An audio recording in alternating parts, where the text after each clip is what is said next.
iHeart, get ready. Fantasy football is here. Welcome to the Scout Fantasy Show. ScoutFantasy.com is home to the Fantasy Football World Championships and the best players in the world. Real money winners giving their secrets to help you win. Now exclusively on iHeart. This is the Scout Fantasy Show with your host, the one, the only, Dr. Roto. It's Dr. Roto. Get out the insurance cards. Get out the copay. The office is open, my friends. It is Waiver Wire Wednesday, and I have a lot of questions. I have a lot of questions, and that's never a good thing for me, when I go into the Waiver Wire Wednesday, because I like to be certain of what I want to do. So let me give you some names. Let me give you some ideas. We'll have a little discussion, and maybe through my discussing it with you, I can figure it out for myself. Okay, so starting right now, you know that this week is another humongous bye week. And if you thought last week was bad, this week is worse. Because you've got teams that are out. So you've got the Patriots, Brady, every running back, Cooks, Hogan, Amendola, Gronk, the Steelers, Bell and Ben and Brown and Juju, and the Chargers, Melvin Gordon and Phillip Rivers and Keenan Allen Roto. Minnesota with all their guys, and Cleveland and even Jordan Howard in Chicago. I mean, this is a very, very, very tough week. So I said last week I was hoping to get 130 points. I think this week I'd be praying for 130 points. Seriously. Last week I had some good games, but I don't see it this week. I mean, you've got some really, really good players out, and that's a tough one. So we've got to keep that in mind as we move forward, okay? So at quarterback, Jimmy Garoppolo has now been traded. We talked about this a little bit. Great trade for Jimmy G. Great trade for everybody, okay? Everybody wins. I guess New England loses, but they weren't going to keep this guy anyway. So a second-round pick, and considering how bad San Francisco is, it's almost like a first-round pick. I have no problem with it. Would I pick him up? Yes. I pick him up in a heartbeat. 2-quarterback league. I don't know what's going on. It's Dynasty League. I'm all in on Jimmy Garoppolo. No problem there. But for this week, I think if you're looking for a player, I don't hate Josh McCown, but I don't love him. I kind of like Eli Manning a little bit this week. The Rams have let up 8 touchdowns on the road. 8 touchdowns. So, look, could this be a week after the Giants bye week they play well? It's possible. How about Brett Hundley? He's had some time to learn the offense. I think he's a little skittish, but I don't dislike him. What about Jacoby Brissett in a game that should be very high scoring? T.Y. Hilton has done nothing. Could this be a week that Brissett finds Hilton a few times? Joe Flacco? Yeah, I don't know about the Titans. There's just not a lot of great quarterbacks out there. I think Drew Stanton is slightly interesting this week going up against San Francisco. Drew Stanton is highly inconsistent, but this could be a week where he doesn't suck. Okay? So you can't count on him every week, but this week maybe you can count on him just a little bit.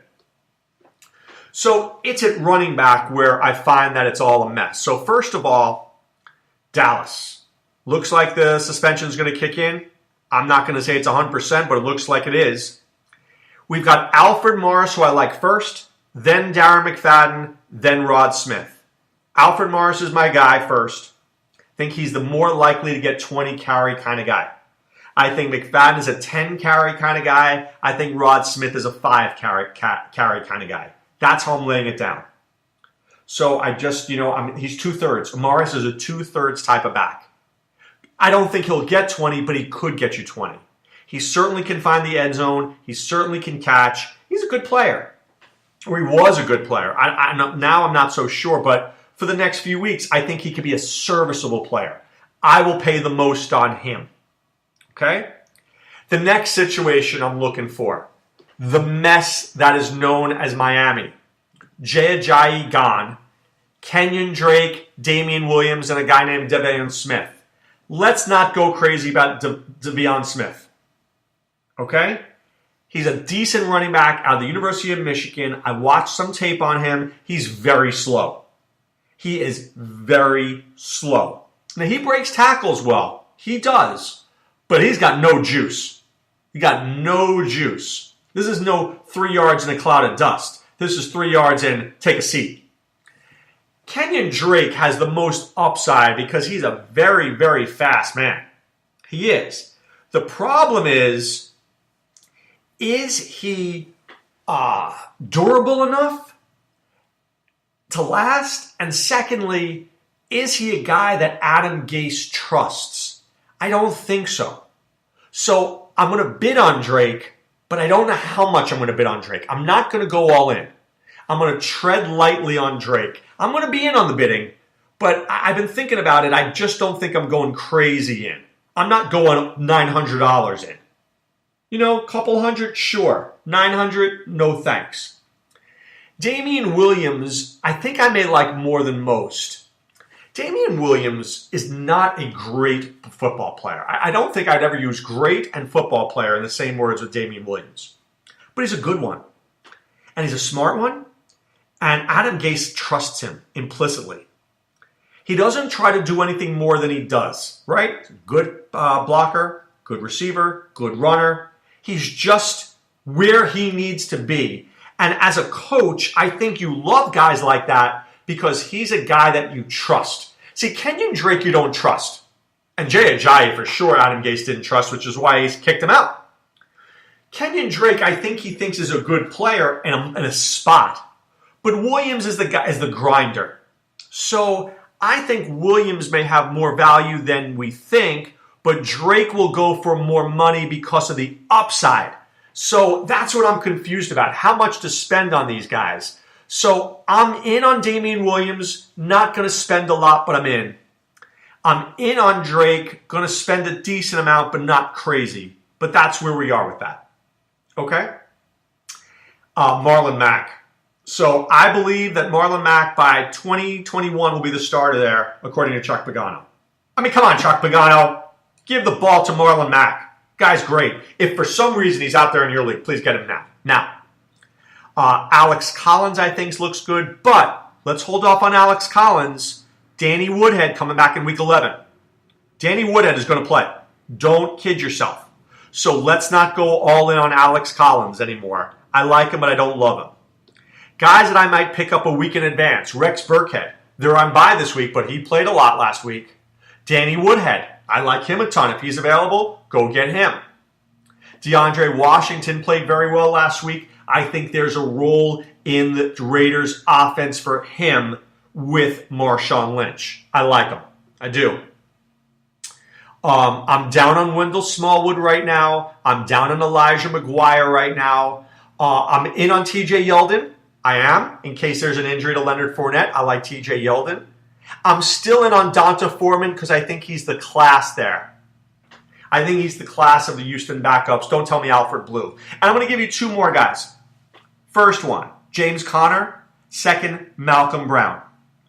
I'm just saying Conner covers Bell, but they're on a bye week, so you can probably wait.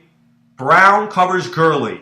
If Bell or Gurley go down, those are the guys you're going to want to have. I'm not saying they're great players. I wouldn't make a point to put them on my roster, but you know, if I'm in a deeper, if I own Gurley and if I own Bell, I'd get them. Okay, wide receivers. There's good juju and there's great juju. We've been talking about juju for weeks now. You know, there's nothing more I can do. If you don't have him on your team, I'm blaming you. I'm blaming you. We've talked about him enough. All right, so he's there and he was outstanding. Robbie Anderson. So let's talk about Robbie Anderson. Like me some Robbie Anderson. The Jets may struggle this week, but I do like the player. I think he's good. He's a guy that shows you why patience is important. Because he was terrible the first 2 weeks, and now he's totally picked it up. He's a much improved player, so I'm a big fan of Robbie Anderson. How about Marquise Lee? He's been hurt, and the Jaguars are on bye. People forget guys like Marquise Lee. Forget him. But you know what? Blake Bortles doesn't forget him. He's the first read on every passing down. You know how Deshaun Watson goes to DeAndre Hopkins? Blake Bortles goes to Marquise Lee. Don't bury him yourself. That would be a mistake. That would be a mistake. How about D.D. Westbrook? Coming off the IR. Very fast receiver out of Oklahoma. Will Doug Marrone throw a couple deep passes? Will he allow the play callers to go to Westbrook if they do, it's like John Ross. It will open up running lanes for Fournette. I like Westbrook to get 2 or 3 targets this week. But impact targets, right? You know what I mean by that? Impact targets, because he can make a big play. Speaking of big plays, there's Paul Richardson. Paul Richardson is like the king of big plays for Seattle. Every time they're in the red zone, Russell Wilson's keying in on him. And now with Dwayne Brown, he'll have more time to throw. They can't run the football. They've got Lockett, they've got Baldwin, they got Graham, they got Richardson. I can't tell you that every week Paul Richardson's going to be as good as last week, but I'll tell you by the red zone, he's a force. He's a force of nature, and I really like him.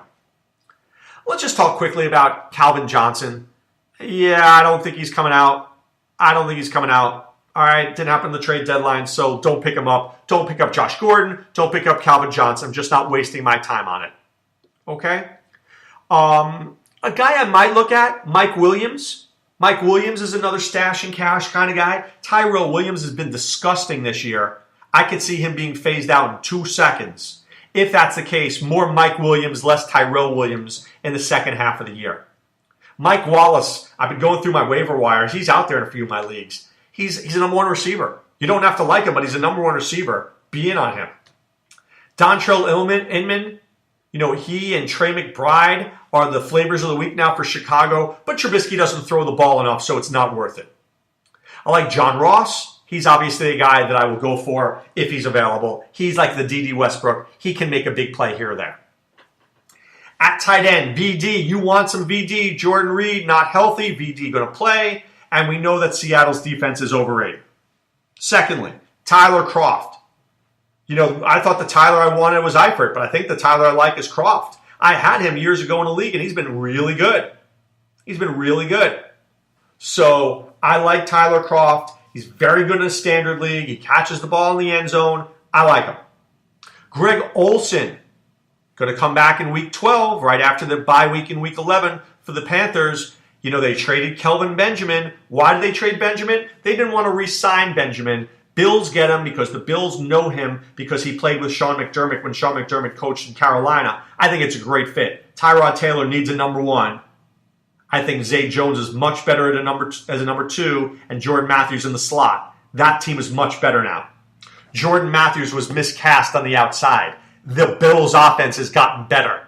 Really good trade by the Bills. I'm not a huge Kelvin Benjamin fan, but this team is on the road to making the playoffs right now. Really is. George Kittle, if he was dropped, I'd take a look at him. I think Ed Dixon will see more targets now, considering that Kelvin Benjamin is gone. A.J. Derby has done a very good job there. Maybe Russell Shepard, by the way, speaking of Carolina, with Kelvin Benjamin gone. That can make some sense to me. All right, so let's keep our eyes on those things. So some news to report. Vance Joseph announced that Brock Osweiler, as Willie Wall says, Brock Osweiler, will be the quarterback against the Eagles. Yikes. The bottom line is this. The team was so down on Simeon that he couldn't go with Simeon anymore. Paxton Lynch is not ready yet. So is Osweiler or nothing. That's really what are we looking at. Osweiler or Vance Joseph might be looking at the street because I think he would have lost his team. So there you have it. Okay, Brock Osweiler starting against the Eagles. Next, Brian Hoyer visiting the Patriots. This makes all sorts of sense to me. Okay, why? Because Garoppolo's gone, Brissett is gone. They need a backup. Brian Hoyer is ideal. We mentioned that before. So here's a piece of news here. I'm just reading this right now. Panthers general manager Marty Hurney said that on Wednesday, the Kelvin Benjamin trade was executed in an effort to clear out the box and allow the run game to flourish. Really? How's that going to happen? Why is that going to happen? Because you're going to use 2 tight end sets? I don't know. Because he was playing close to the line of scrimmage? I mean, I don't get that. So the argument is Benjamin is not fast enough to get downfield, so he doesn't run far enough, so it pushes people close to the line of scrimmage? Yeah, I don't get that. That's not a great argument for me. If you want to say the following, that Benjamin was overrated and we didn't want to pay his exorbitant salary next year and we figured we could get 2 draft picks for him, I like that better. But don't tell me it's going to open up the run game. Have you seen the Panthers' offensive line? Nothing is opening up that run game. That's just terrible.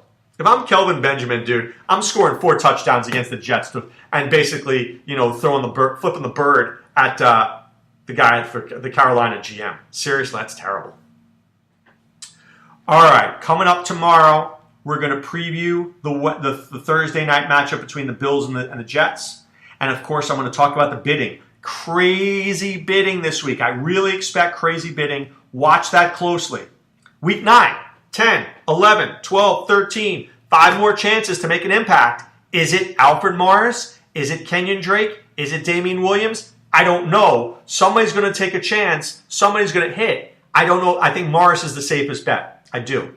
Another safe bet is for you to go to scoutdfs.com. Be part of what we're doing there. Try it for a week. See if you like it. If you do, join. It's as simple as that. Get a free week and come on in.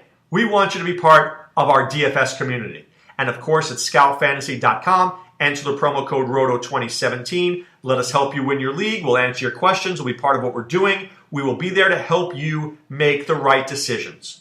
But right now it's time to put away the insurance card, put away the copay. The office is closed, my friends. Back tomorrow with the results of this crazy bidding week. I'm excited to see what's going to happen. Enjoy it. Have a great day. Be well and take care. Thanks for listening to the Scout Fantasy Show. There's never been a better time to join the Scout Army. Visit scoutfantasy.com. Use the promo ROTO for 2 months free. And don't forget, fantasy players, please thumbs up the podcast on the iHeart app. See you next time. Go Scouts!